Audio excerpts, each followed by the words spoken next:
empowering lives.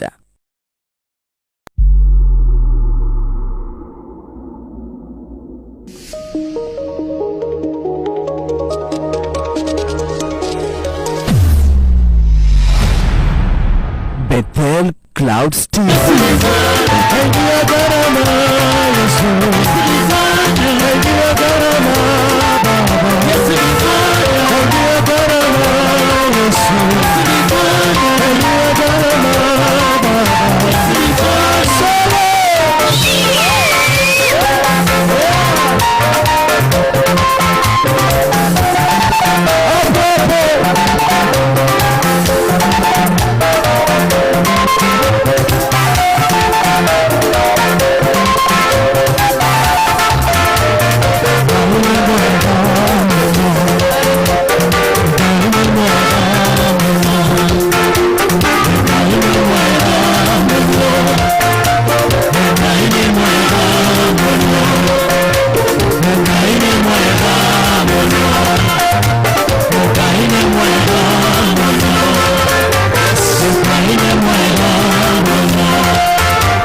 watoto wako,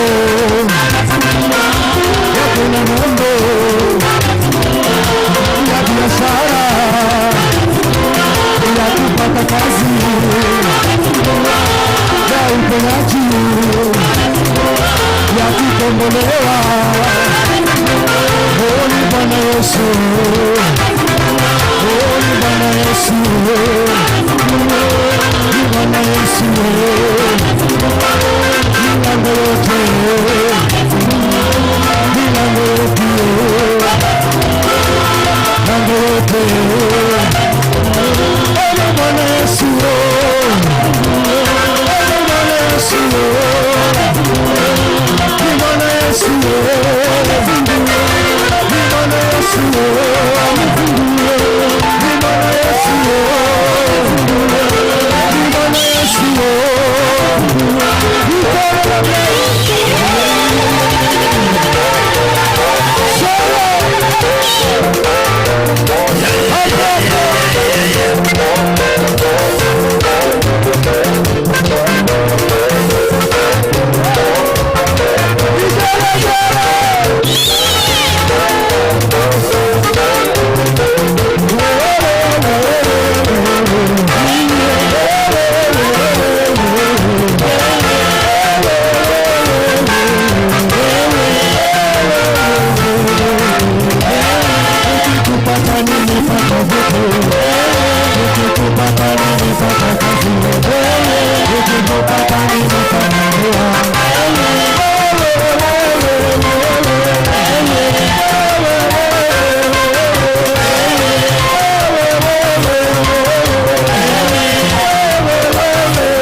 Hallelujah.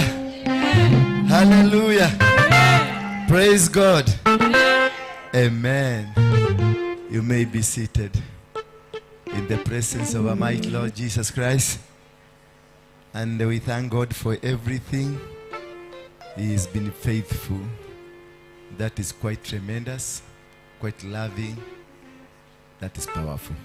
Mwambie mwenzako, that is powerful. Mwambie, I never expected that. But my God is a God full of surprises. He will just surprise you, and you think that you don't know anything. Thank you very much. Mwambie, thank you very much. Mwambie kama ni mwanaume, you look very handsome. Na kama ni mwanamke, mwambie beautiful. Yeah. Na kama ni mtu hagabo, muhagi. Yes. Yani wewe umekosa mtu wa kukuhagi, kuja. Kuja. Kuja ni kuhagi.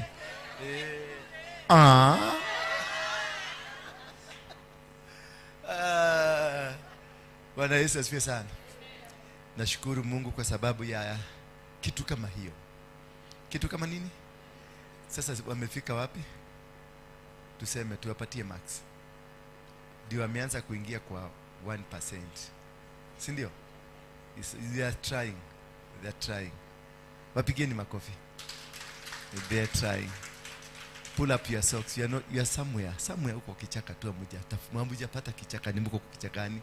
Sijui mko Abadea ama mko Mount Elgon, amujajielewa vizuri, lakini you at least tunaweza kusikia kuna kasauti ka watu wanapiga kelele bali.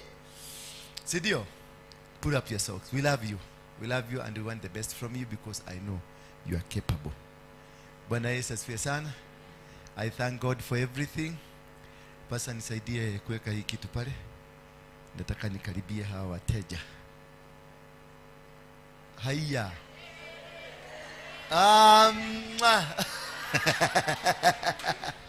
Kuisha mimi. Nanigode wageshagi. You know, I'm a village man. It's only that I found myself in town. Yeah? But God is gracious because I've been able to adapt the town. Kama ni watu wa Turkana wana adapt Nairobi. Ni watu hapa tomorrow. Eh? We are them, si ndio? Thank you. Nataka kuangazia kitu inaitwa the mysteries. Eh, eh, hata what? Essence, nitafutie ka bass na nitafutie ka soprano kadogo tu. Nitasikia vizuri. We are looking at the mysteries of altars. The mysteries of, nataka leo tuingie, nataka niwapenyeshe, sijui ni kwa nini nasikia tu niwapenyeshe into the altars, ndio nikuwe na timu kubwa ya kupigana hii vita, because some of the problems we are facing in this country, we are not supposed to face them. If we had 10 people who have the knowledge I have, only 10, wenye wako na the knowledge that God gave me, the knowledge that I have, not many. I don't think we are more than 3. Bwana Yesu asifiwe sana. Umeharibu. Sikukwambia uweke vitu mingi. Kahai tu ndio nilikuwa nataka na kabisa kadogo tu. Hiyo tu, usiongeze volume.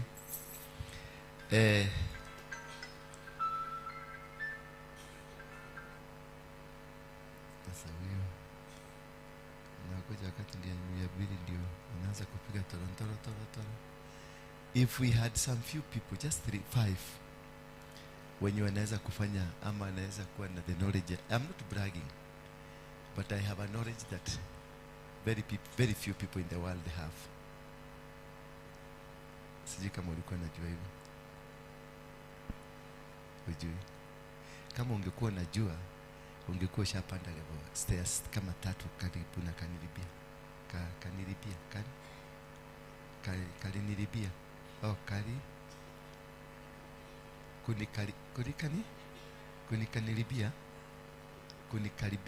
kunikaribia. Bwana Yesu asifiwe sana. And that is why nangangana sana kuwa train. At least nikuwe na watu kama, kwa sababu hata nikiwa train nyinyi yote, sio watu wengi wataelewa. Because na wachaga mumeelewa, kesho nakuta mumekosa, imepotea. Because it is hidden, very hidden. It's a knowledge that is not very open to anybody. It is hidden, but chosen few, very few chosen can be able to understand my language. Na ndio naonaga watu wengine kama sasa, huyu anapotea garada kabisa, kanapoteza garada. Sasa huyu anakachukia, unaona mimi tu ndio nimeka embrace, kwa sababu ninajua mahali kalipotelea, lakini hawa wanafikiria ni ujinga ako nayo. Umeona sasa hiyo? Sasa unafikiria huyu ni ujinga ako nayo, sasa nyinyi wote mnamchukia. Lakini mimi tu ndio naelewa kalipotelea wapi. Maana alijaribu kushika waya, akashika life waya ikamgoka, akaaguka chini. So you need to just push up, fanyeni push up mpaka tuelewe, tufike mahali kiwango. Bwana Yesu asifiwe sana. Because this Bible, naona hii kitabu it is full of mysteries, full of battles. Any battle you want to win is here. You just apply one formula in this Bible. But this Bible is a formula for battles. It's a formula for your success. It's a formula for your failures. It's a formula for anything that you want. Kama sasa nikiwauliza leo tumesoma kitabu gani? Usiangalie, inueni kichwa hivi. Exodus gani? 9. Tulisoma kuhusu nini? What was the theme of Exodus 9? What was the theme? Mudu Amerikani. What was the theme? It was on mysteries of altars and how we can win the battles. Ulikuwa? Ama ulikuwa Nyeri? What was the theme? How God deals with your enemies. How God deals with your enemies on your behalf. What was God has a good plan.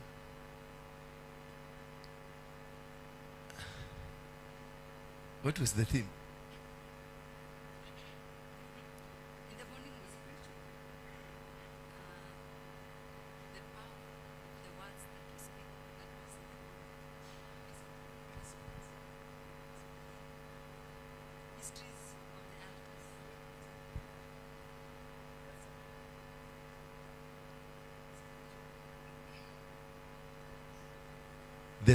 the spiritual theme of Exodus 9, God has his formula of doing battles. The formula of God, it is not the formula of man. Because how would they thought that Mtuliita Sooth can be a weapon of mass destruction? Just Sooth. Murale. It is a weapon of mass destruction because it killed animals, it killed people, it caused diseases. People found themselves with boils, cows with boils. Do you know even mosquitoes had boils? As long as they belonged to the Egyptian. Anything that belonged to the Egyptian, it had boils. Even rats, even cuckoos, they all had boils. But for you, what is Sooth? What is Sooth for you? Murare. What is Murare for you? Ni uchafu. But in the eyes of God, it is a weapon. Bwana Yesu asifiwe sana. So if you can study this Bible correctly, and we understand this Bible venye wachawi wanamejua hii Bible, na venye watu wa Freemason wanajua hii Bible, nobody can be able to obstruct you in life. Nobody. Because you need just apply one application in the Bible. If it is money, one application. If it is marriage, one application. If it is warfare, just one application. We kijana, habari yako? Kwa nini unakula vidole? Simama. How are you? Ulisomea nini shule?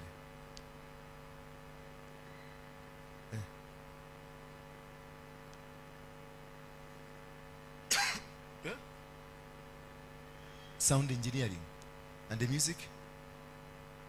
Unaweza kushika kamera?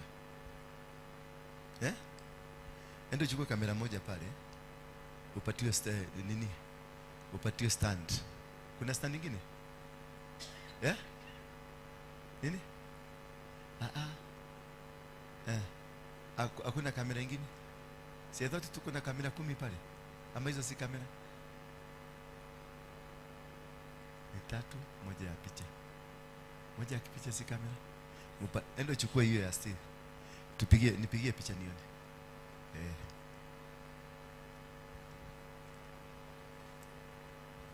So, mysteries of altars and foundations. Mysteries of altars and foundation. The mystery of altars refer to the spiritual significance and the power associated with the altar as a place of encounter. An altar is a place of encounter between the divine and the humanity. It is a place of encounter between humanity and the divine. That is where divine and humanity meet, at the altar.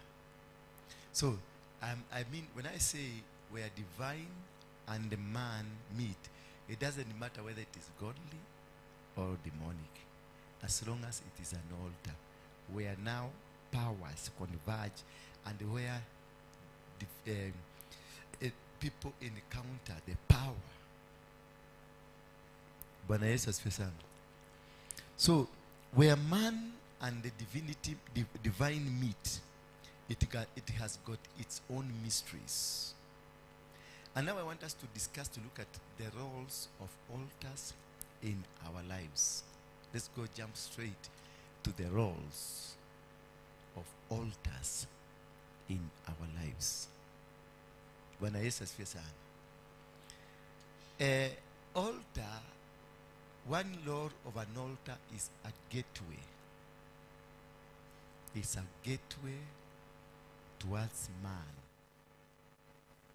ndio mlango ya kufungua, mlango ya man. It's a gateway.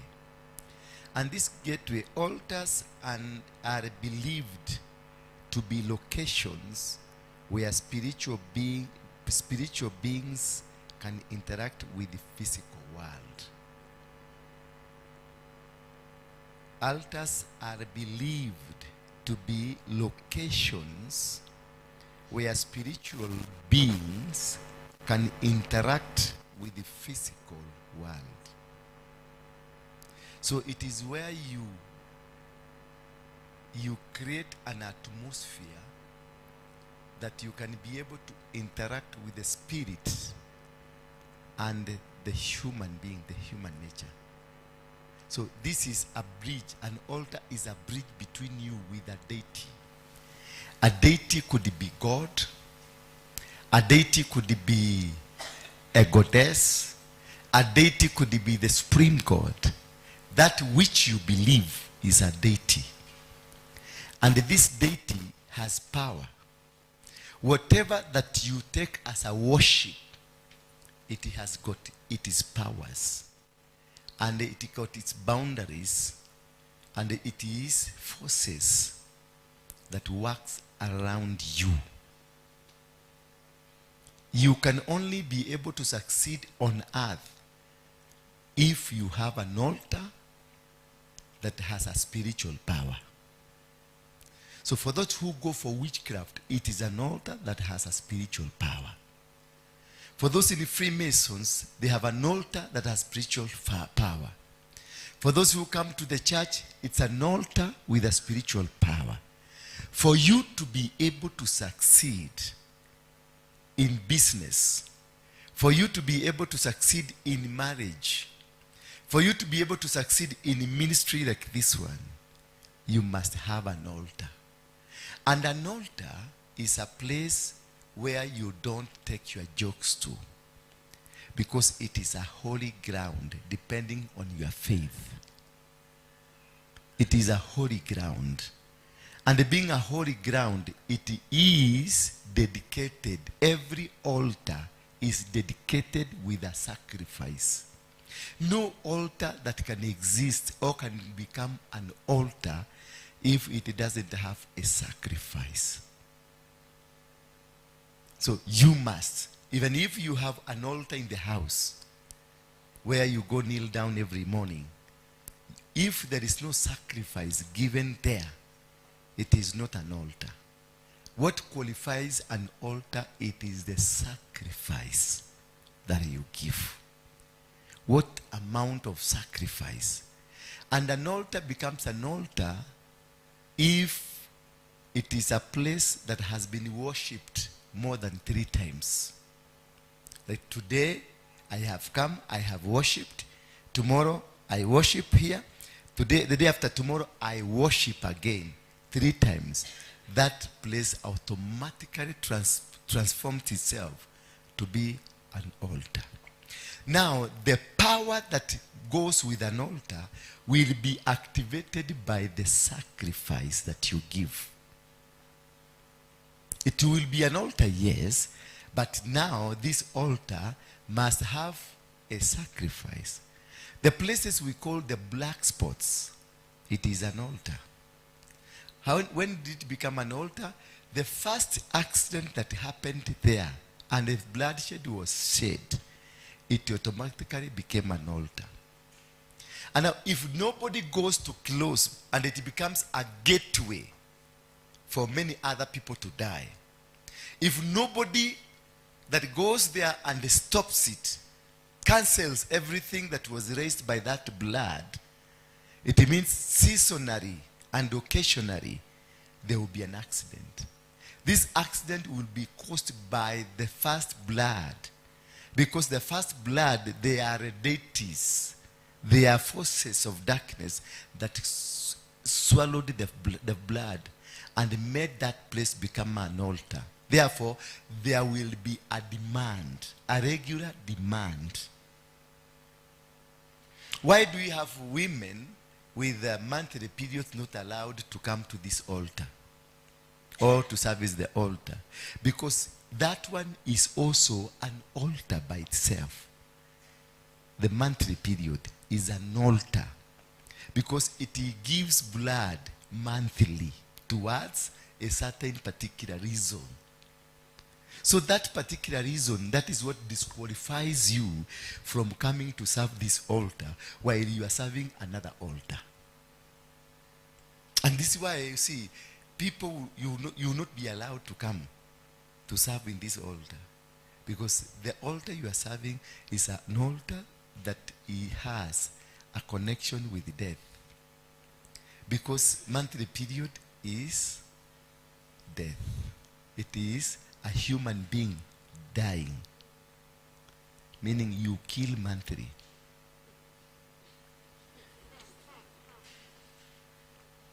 Because that is an egg.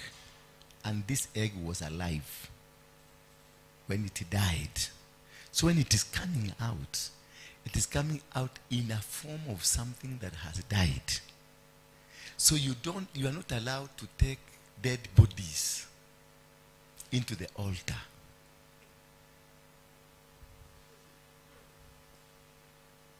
Are you getting me? I can see you are disagreeing with me. Are you right? Am I right? Thank you.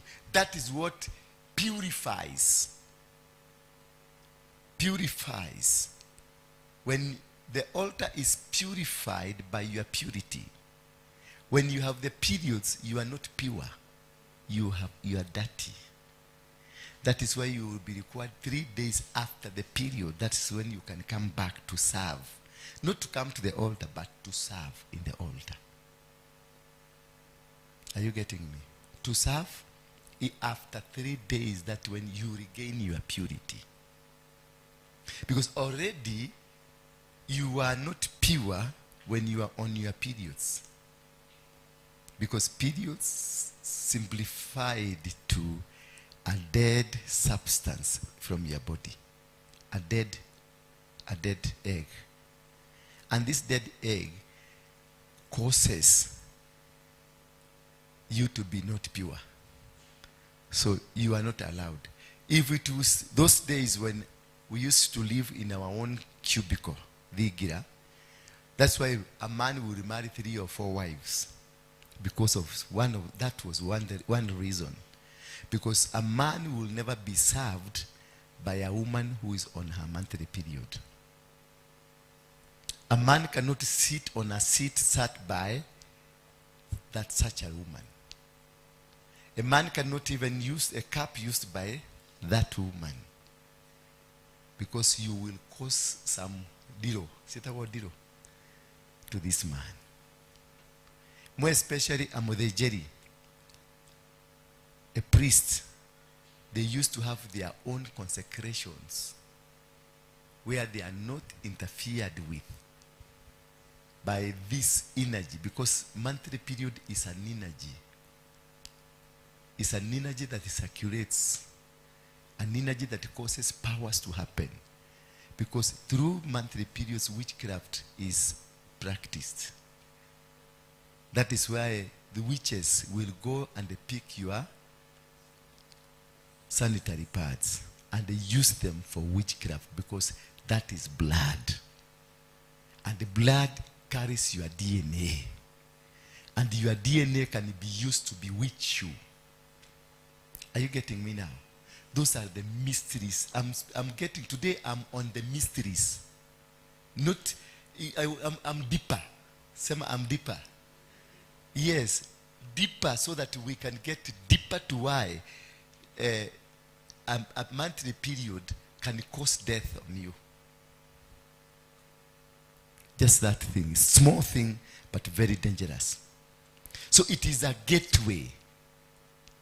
When you have it, it opens you to a lot of things that are negative energies. When you are on monthly period.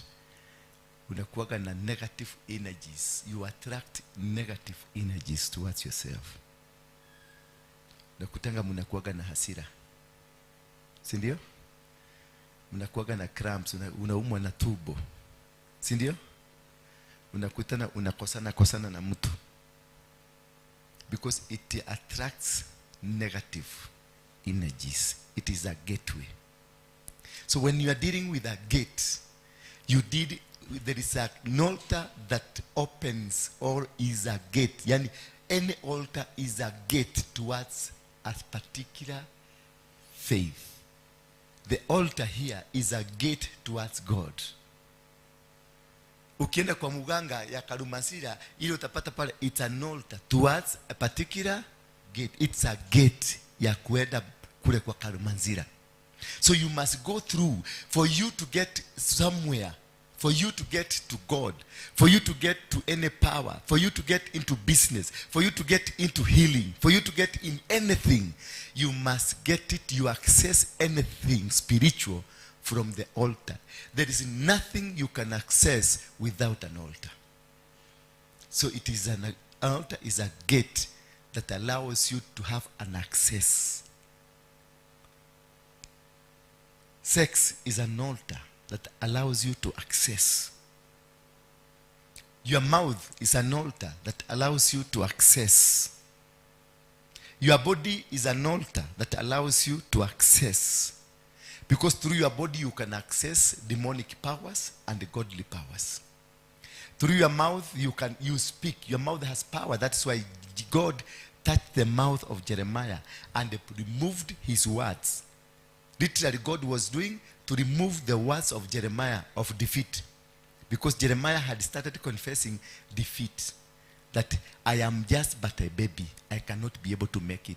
When God realized this baby is still carrying the powers, negativity powers, he went and removed the negative powers and put the positive energy. Then he said, whatever I will send you to say, you will say. Then he put his legs power. Wherever I will send you to go, you will go. Now you find your leg is an altar. That is why the government is targeting the legs. Your leg is an altar. Because where you step, you possess. The legs have powers to possess. That is why I see Waindi hapa town wakitembea miguu bila kiatu. Ndio naona Waislamu wakitembea mguu bila kiatu. Because the connection between your foot, mguu yako, na soil, it is an altar. Mahali popote unakanyagisha miguu yako, unamiliki, maana you got the power to hold it. Kwa hivyo miguu yako ni altar. Na ndio naona miguu ndio inatumika kupeleka nini? Miguu ndio inatumika kupeleka nini? What is the spiritual meaning ya miguu? To take the good news. Ni ya evangelism. Miguu ni evangelist. Ukiota miguu yako ikioshwa, ukiona kivalishwa viatu, unavyo umagarodi. Edepeleka injili. So miguu yako, miguu hii ni madhabahu. Na ndio hairuhusi kuenda mahali popote. Ndio nanga watu wengine ukiniambia nikuje kwako ni unaona nina sita. Nitakwambia nitakuja lakini sitakuja. Ama nitakuja kwa wakati wangu, sikuji kwa wakati wako. Maana uchawi wowote na mchanga wowote ukibebwa unabebagwa na nini? Na miguu. Wachawi wanabebaga mchanga wa shamba yako na miguu. Bwana Yesu asifiwe sana. Mtu akitaka kuharibu biashara yako anahitaji tu kupita huko. Nikitaka kubariki shamba lako ama uniite kwenu nikuje, sihitaji kuja kunena. Nahitaji kukanyagisha tu miguu yangu. Bwana Yesu asifiwe sana. Nahitaji, ndio inakuanga hatari kubwa mtu akisema anakuja tu kwako. Sio watu wote wanakaribishwa kwako. Mwe especially ukijua huyu mtu anakuanga na kania fulani, mukatase, usikubali aingie. Cheza karata baka hede. Maana kuna watu wako na imani, nikikanyagisha tu hiyo boma nikanyagisha tu hii miguu imekuwa yangu. Kuna watu wanaondoka, kwani nani alisema nini? Esther alihitaji kuingiza tu miguu yake into the compound ya mudhamaki na Vashti aling'oka. Alafu baadaye akaenda akakisha kutumia madhabahu ya miguu, akaingia ndani ya nyumba akatumia madhabahu ya tumbo. Tumbo ni madhabahu. Bwana Yesu asifiwe sana. Tumbo ni nini? Tumbo ni madhabahu, maana hii ndio ukamata watu. Hii ndio fanya nini? Ndio Esther kaliambia mthamaki, if I find favor, nikutengenezee chakula. Hakumwambia tuende kwa kitanda. Alimwambia if I find favor, nikutengenezee chakula. Naweza furahi sana. Ni kwa nini? Kama mwanamke wa kawaida angetaka waende kwa kitanda, lakini alijua kitanda inakamatwa na tumbo kwanza. Ndio shikoni kikutogosa lazima nikupeleke mahali kwa mkahawa, nikununulie kahawa na madasi mbili. I have first to deal with your stomach to gain your access. Ndio unifungulie mlango.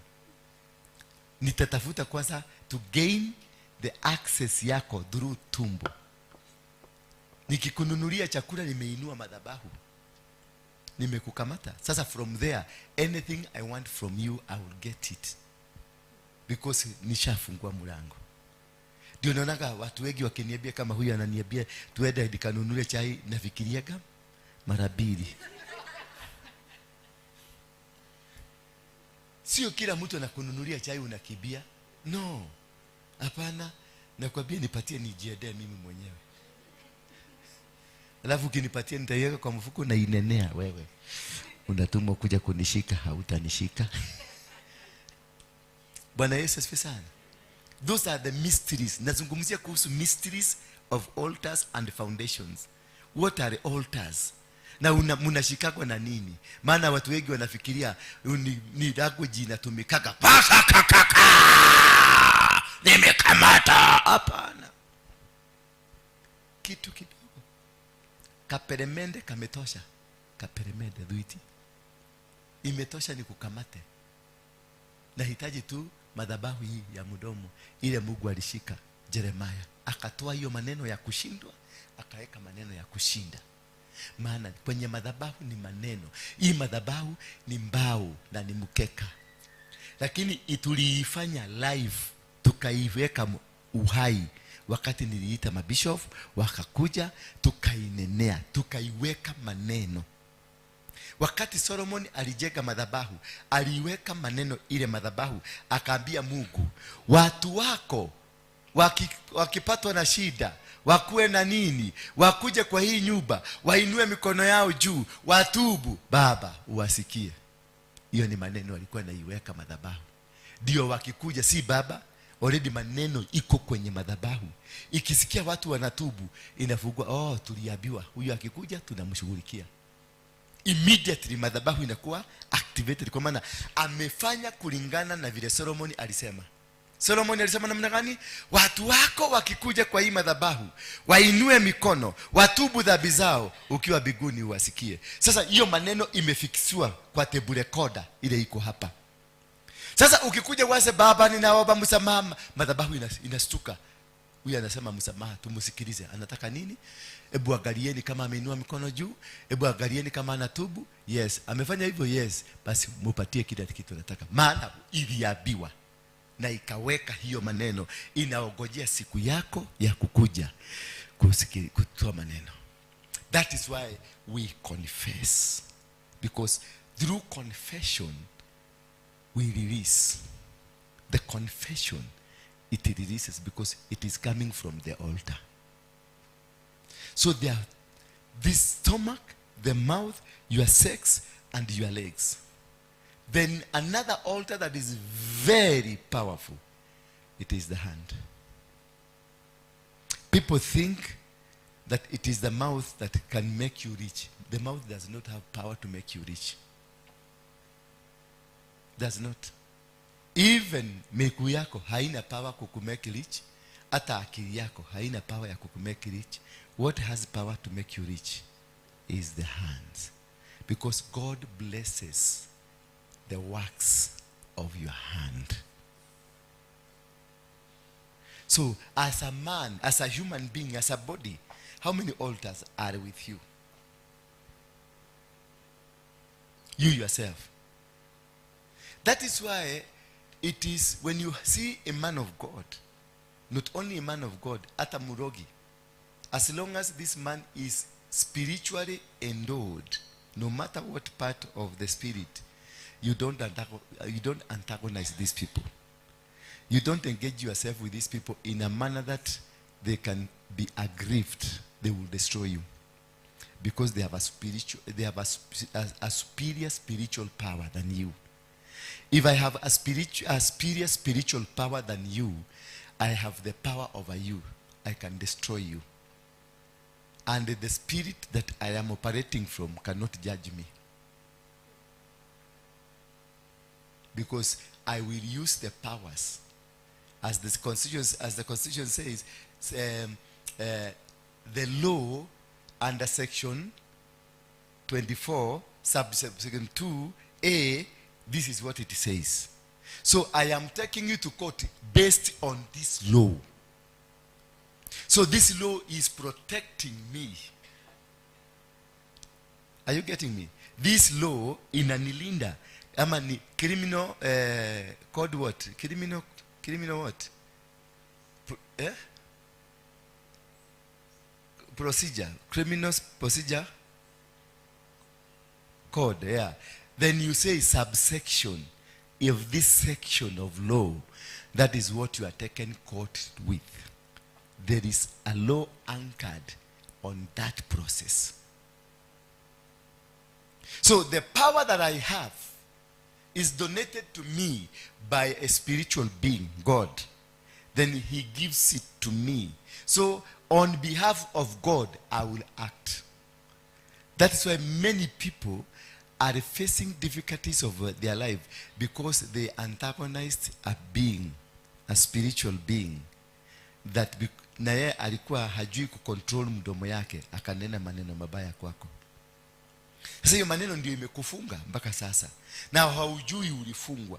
The problem is nilinena lakini na hiyo maneno ikasaulika na ikaondoka.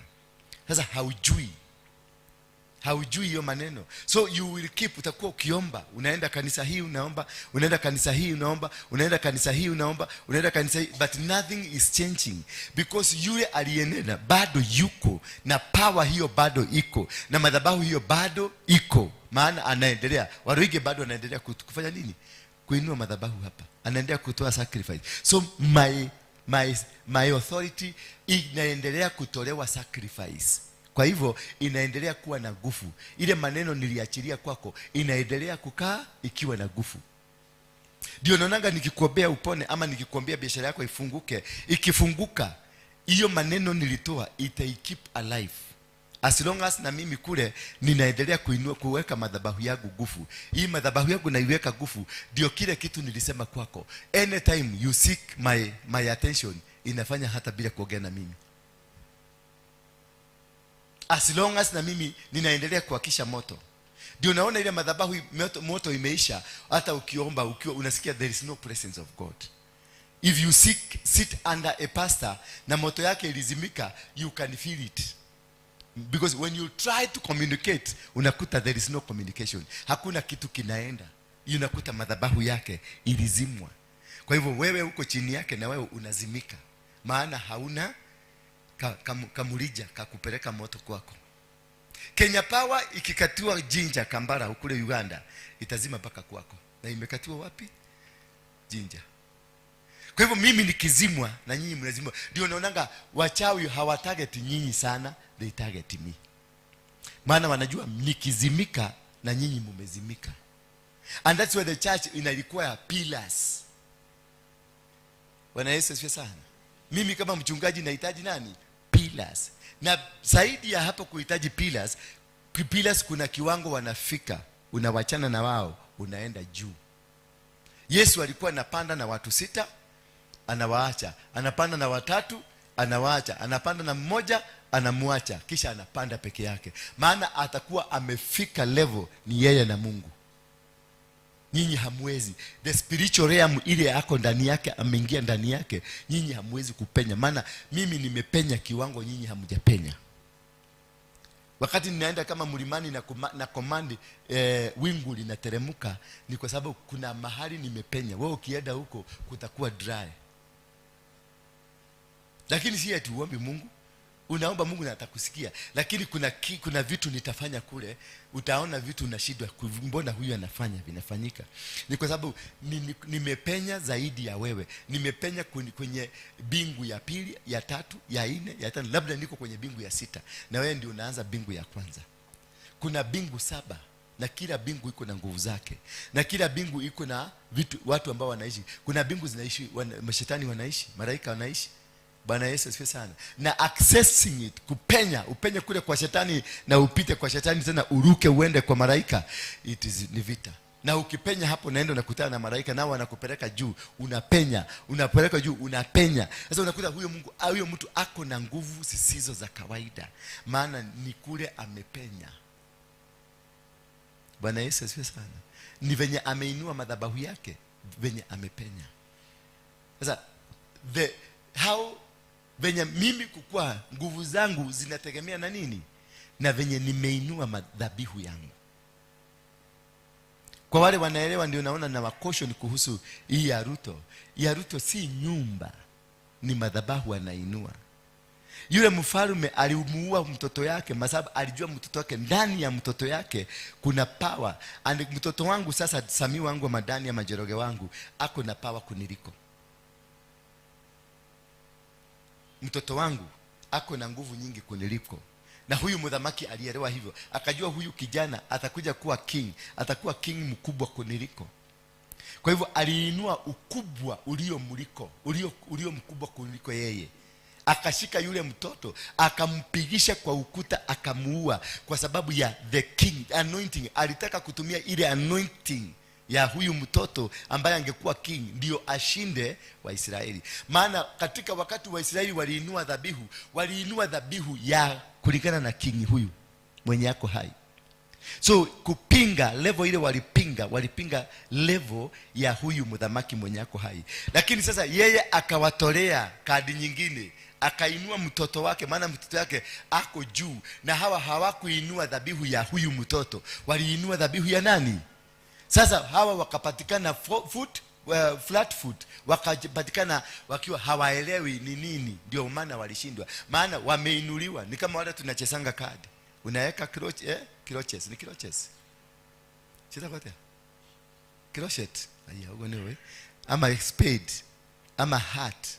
Ukifika hapo kienda unaekelea ile ya A iko na value. Mkicheza kunakuta mtu alikuwa na joka, ameificha kwa mfuko. Mkicheza dakika ya mwisho anawekelea joka yake juu, anasema mtu ako na hii, awekelee, hakuna, ameshida. So huyu mzee alijua ile madhabahu mumeinua ni ya kunihusu, level yangu. Lakini huyu mtoto ako na madhabahu iliyo juu, na hii haijainuliwa madhabahu. Ndio kama akaintroduce jeshi mpya ambayo hamuielewi, ikashinda Waisraeli. Sisi kama tunashika kitu leo. Am I so deep? Na wafundisha madhabahu ni kucheza poka. Madhabahu ni ukora. Ukiona huyu amewekelea hii, unawekelea hii. Yeye alijiwekelea kama mfalme, akashindwa, akawekelea mtoto, na yake kashida. That is wao Mungu na yeye alicheza karata zake.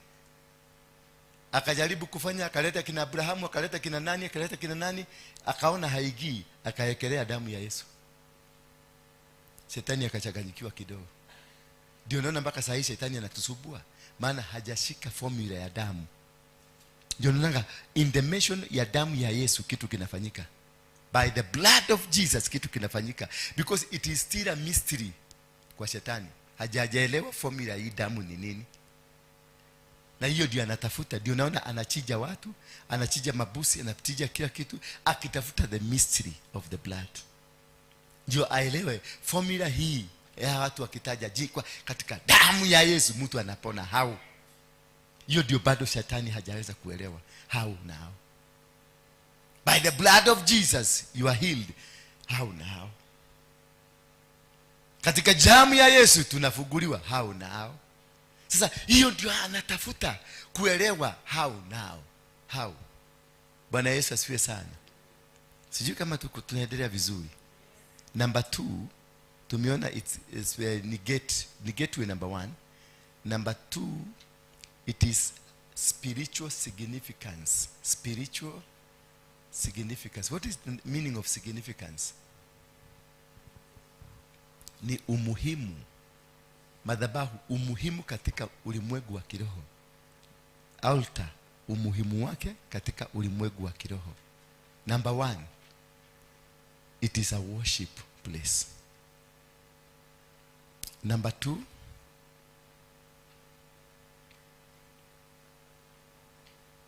the spiritual significance of an altar is worship.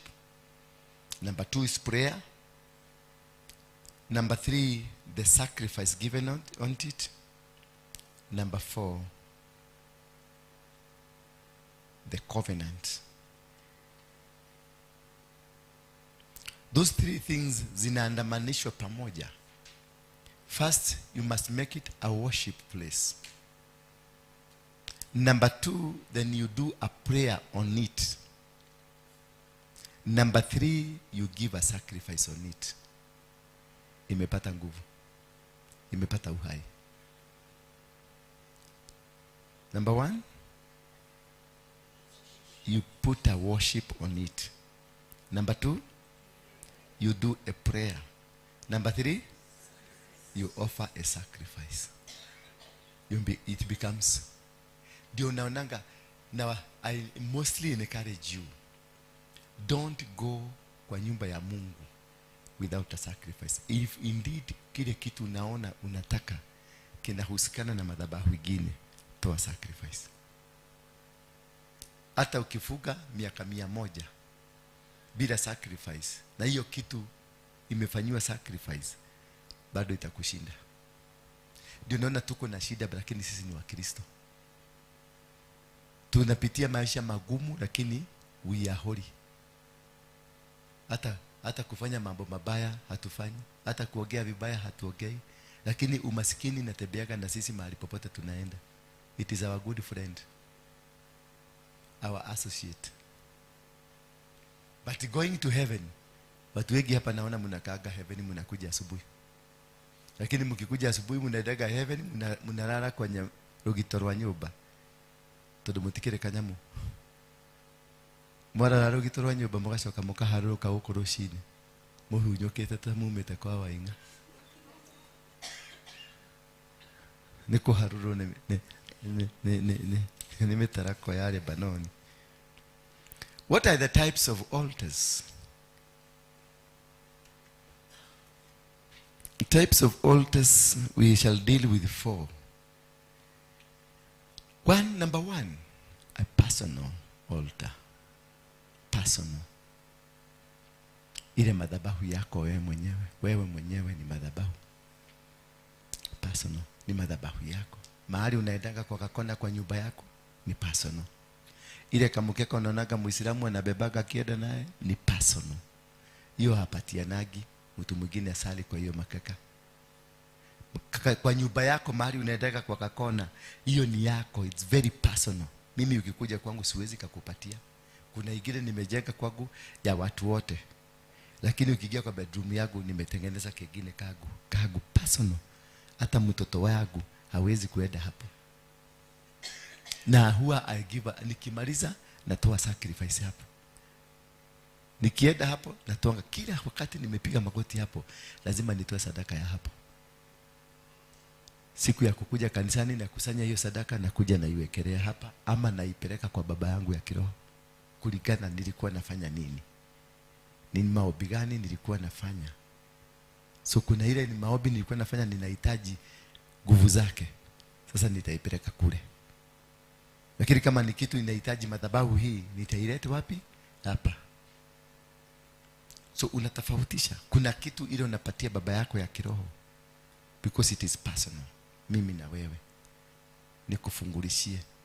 Hiyo itaipata kwenye kitabu Second Chronicles. Second Chronicles. Ile ya Jehoshaphat. 20 verse 20. Tunaweza kupata verse 20 kweli?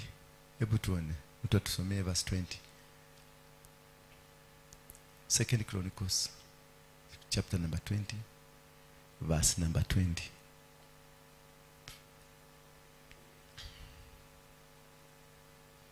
Hatujapata? Joseph, hujapata? Verse 20 inasema nini? Wakaamka asubuhi na mapema, wakaenda nje katika jangwa la Tokea. Nao walipokuwa wakitoka, Yehoshafati akasimama akasema, nisikieni enyi Yuda Nisikieni enyi na wenyeji wa Yerusalemu, mwaminini Bwana Mungu wenu, hivyo mtakavyoitika. kudhibitika, the foundation ni Mungu, alafu Waaminini manabii wake, hivyo mtakavyofanikiwa. katika kufanikiwa ni kuamini manabii. Yule mtu ambaye uko chini yake, kuna sadaka ya nabii wako na kuna sadaka ya hii nabii, madhabahu hii.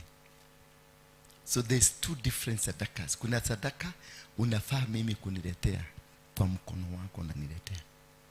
Ndio naanga nawaambia muninunulie chai, because nyinyi ni watu so mean na hamujielewi. Hamujielewi kabisa. Kwa sababu kama mungejielewa, mungekuwa unakuja tu unanunua kanguo tu unaniletea. Wacha venye watasema, wacha tu waseme wanyatasema. Unaninunulia ka keki unaniletea. Unaninunulia ka handkerchief unaniletea. Kuniko guikariria irathimo ciaku. Tondũ niĩ nĩ na service irathimo ciaku. Bwana Yesu asifiwe sana. Ni mimi nimebeba kifunguo yako, maana mimi ndio nabii wako. Ukiondoka kwangu uende kwa mtu mwingine, utaenda kufanyika nabii wapi? Lakini pia lazima ujishikanishe na yeye kwa madhabahu, ndio ukubalike, ukule chakula yake. Maana mimi nimepatiwa chakula yao, nyinyi mko hapa. Kukiongezeka watu wengine pia chakula itaongezeka. Na ukiona haukuli kutoka sahani yangu, hatuko pamoja. Kama haukuli kutoka sahani yangu, we are not related at all. Kumaria woki hako kodoli warathimo na hanini, we have no relationship. Wewe ni mkora tu kwa hii kanisa. Na wale watu wananikasirikiaga, ama unasema unakataa, yani unanipuuza kwa madharau, kwa kejeli.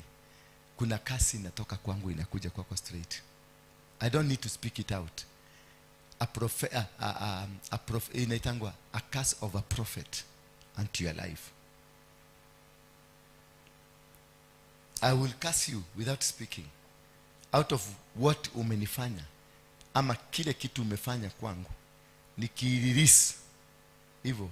Unahitaji tu kuongea na mimi, yani aigua hatia nikigato maguyogu, that imetosha kukumaliza.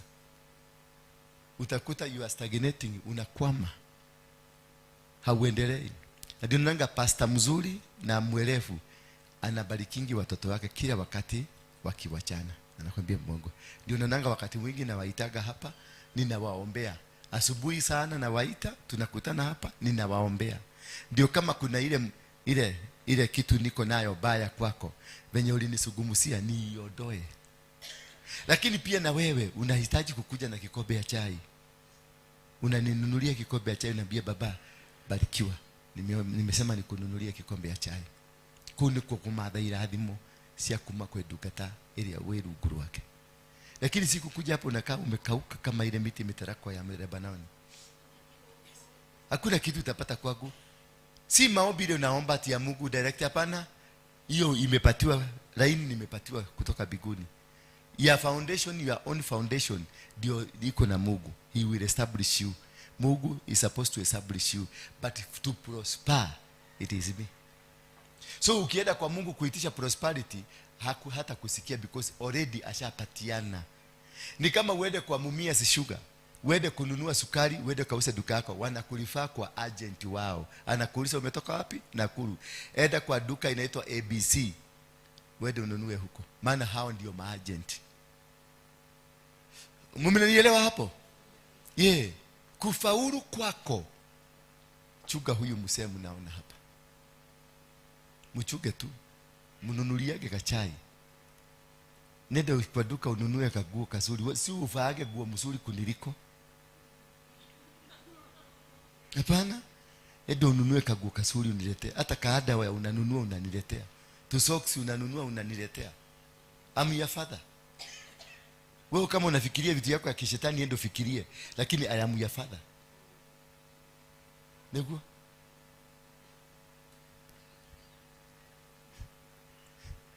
tiwe adira mwenderia. But I am just unlocking you for you to access prosperity. I must, lazima nikupatie hiyo kifunguo. Nitakukanyagia tu hapa. Watokeza nawe hatakukanyagia. Na sitakukanyagia kwa ubaya. Tukicheka tu. Si unajifanya mjuaji na mimi nitajifanya mjuaji nikae. Sitaachilia baraka. Sitaachilia. Nafaa kukuachilianga baraka kusema ubarikiwe sana. Na hiyo baraka itoke kwa moyo wangu. Si kwa mdomo, itoke kwa nini? Kwa moyo wangu. Ndio naona Waislamu wametufaulu kutuliko, maana wanamheshimu Muhammad. Unajua Waislamu wanaheshimu Muhammad kuliko Allah. Unaweza tukana Allah umuite ubwa, lakini ndio useme Muhammad ni ubwa. Utaona venye utanyoroswa. Watakuja hapa watachoma hii nyumba yote. Kwa sababu ya, na ndio naona wamefaulu sana, maana wametambua nabii, kazi ya nabii ni gani. Alafu wote hawana manabii tofauti. Nabii ni mmoja kwa Waislamu. Lakini sasa mimi ni nabii. Ukienda kwa Manyuro ni nabii. Ukiteremka hapa chini ni nabii. Hata kuna tuminabii wengine hapa kwa hii kanisa tunakuwa na watu wake hapa ndani ni tumunabii.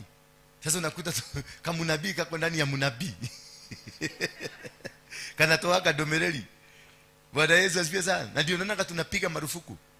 Atendelea nilio domereli hado igotwara othio kahoero. Ate apostle ndari na power. Niko kuonya kule kwenda power. Na mujiga amekaa hapa. Ati niko gutwara kule ogethi kuohorerwo kana ukaguohore. Tondu apostle ndari na musheji kubavu ya mundu ikarete ku gutari na power. Ukisikia mtu anakuambia nataka kwenda kukuombea, mwambie kuja tuende kwa apostle kwanza, atupatie ruhusa, maana ndio mwenye nyumba gani? Mimi ndio niko na madaraka. Hata kama uko na power sikatai, lakini hii nyumba mimi ndio niko na nini? Na authority. So, mtu akikwambia aende kuombea, mwambie hakuna shida, tuende kwa apostle. Ndio atupatie kibali. Ukiona anakuambia tuende bibi, shika yeye hapa. Nimewapatia ruhusa. Piga kofi mzuri. Na ukuje uniambie, nitakupatia 500. Hiyo manabii ya kiushetani hapa sitaki. Ni kuna wamama wawili wanafanyaga hivyo hapa. Si mnawajua? Kuna wamama wawili wanakuaga hivyo. Nisikie tena hapa. Nenda ufungue kanisa yako huko. Cha ujiga. Ukifanya hiyo kitu hapa tena, hiyo mdomo yako itatoka hapa, itakuja hapa. Jaribu. Maana hao sasa ndio wanapeleka watu huko, wanaenda wanapora watu, wanapora mtu, kisha wanaanza kusema nilipolewa kwa kanisa ya nani?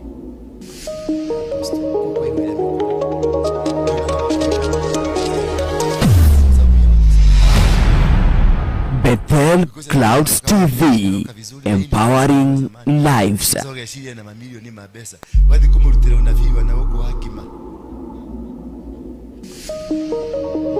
Wadi kumurutira unabii hakima na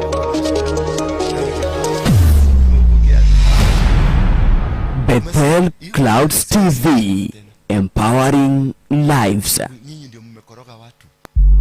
Badala waache watu wakae vizuri, wafundishwe, maana akikuja hapa alinisikia na alijua amekuja kwa nani.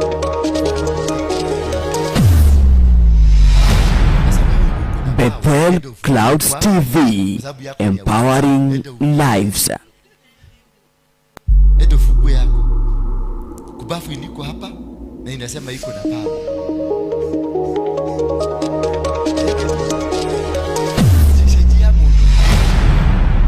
Bethel Clouds TV, empowering lives. Yes.